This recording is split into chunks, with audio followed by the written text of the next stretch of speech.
Alright guys, we have 2018 Can-Am XMR 570. We're getting ready to swap this stock pipe.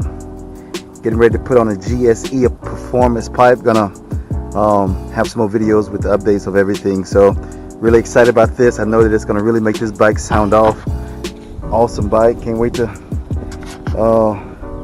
get this upgrade started.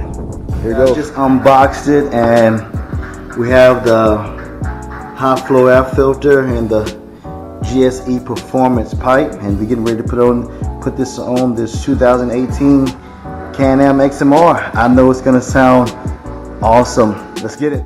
All right, guys. Here is the stock pipe. This is what it sounds like before we take it off.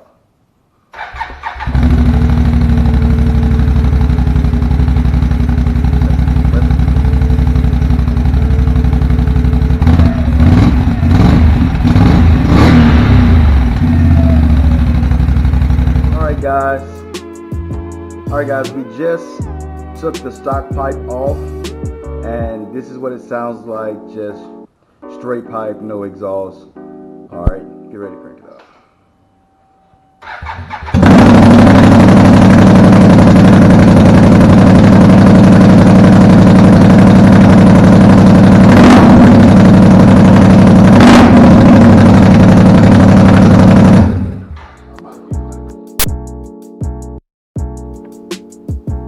Alright guys, we just installed this GSE Performance pipe on this Can-Am XMR 570 2018, and we're getting ready to see how it sounds.